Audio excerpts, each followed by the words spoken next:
The article that I chose to read was titled, Are Zeros Your Ultimate Weapon? This article was written by Thomas R. Guskey, who is a professor of education at the University of Kentucky. He has been an administrator and an educator and has published several books and articles that are focused on assessment and evaluation. So for this article, he talked about how effective it is to use zeros when evaluating students for their lack of completing or handing in assignments. And he started off by listing the different reasons that teachers assign grades in the first place. But most teachers agreed that the last point mentioned that states assigning grades to provide evidence of a lack of effort put forth by students or refusal of accepting responsibility for misbehavior, they all stated that this was the least important goal of assigning grades. Unfortunately, many teachers do emphasize exactly this least important goal by assigning zeros. And they assign zeros for two specific reasons. So the first one is as a punishment or a lack of effort or a misbehavior from the student's part, or as an instrument of control or kind of a threat to get them to do their assignment. Similar to how this teacher is using the threat of a failure to get that student to hand in a homework assignment. So unfortunately, the author mentioned that there's many issues with this practice. First of all, a zero doesn't reflect what the student has actually learned or what they have the ability to do. And when calculating an overall average, if a student has 1 0, it significantly skews that average. Furthermore, it prevents students from learning and it actually makes them withdraw from it to protect their self-image and their self-esteem, and they feel helpless and they don't think that they can actually improve their grades. So instead of assigning zeros, the author suggests that you can engage in several alternatives that range from assigning an incomplete grade so that students can attend an after-school or weekend session and complete their work then. You can also report behavioral aspects separately from grades. So similar to how we do in the Ontario reporting card system, where we have academic skills or academic grades, and then you have learning skills that are completely separate and they don't impact one another. The last alternative that the author suggested is to change grade scales to whole numbers so that if you were to assign a 0, when your grading scale is on a scale of 4, your 0 is going to have a much smaller effect on your overall average than it would if you're using percentages, let's say.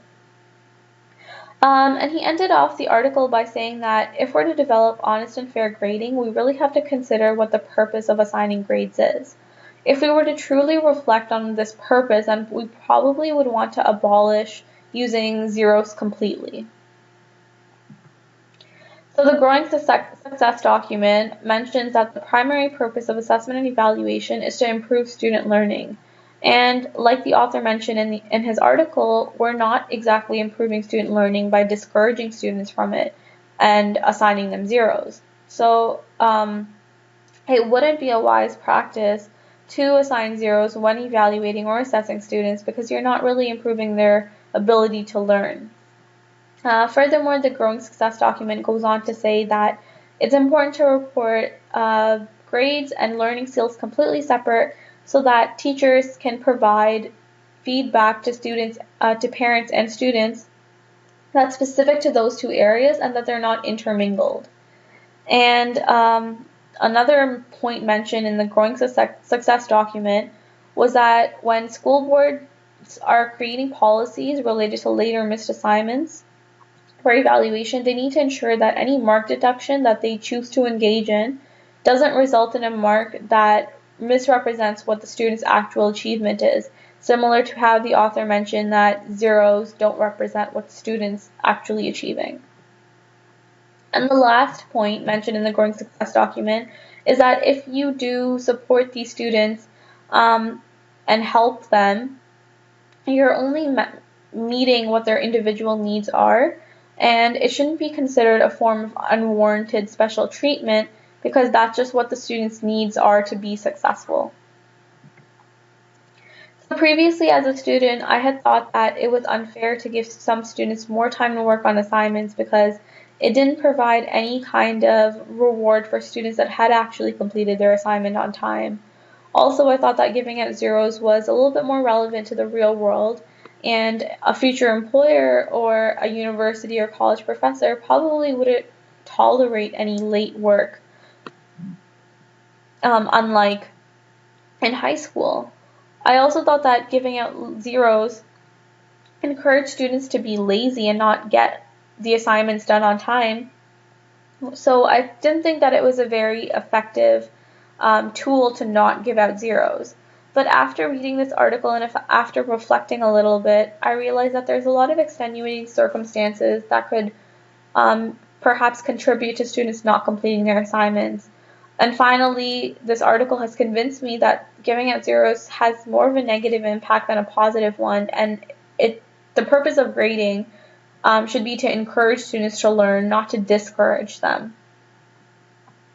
So having said that, I think that in the future, as a teacher, I would want to first identify what the student's reason is for not completing an assignment or why there's a lack of initiative.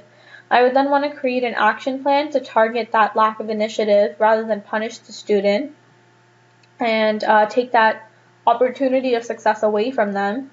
And then really to identify what the student's strengths are so that they can build self-esteem and self-efficacy and feel that they can do the work that's being assigned to them. I think that's also important to create a comfortable space for students so that if they need extensions or if they need assignment modifications, they should be able to just come to the teacher and ask for them. So as a teacher, I would want to create that space for them where they can ask me for these things so that they don't set themselves up for failure later on. And finally, if the student doesn't have the opportunity to complete the assignment or if there's something hindering them, I would also want to provide opportunities for them to complete their work with or without my assistance if necessary. So I really like the example of doing after-school sessions or weekend sessions with students and providing them that time where they can be held accountable for completing their assignments. Thank you.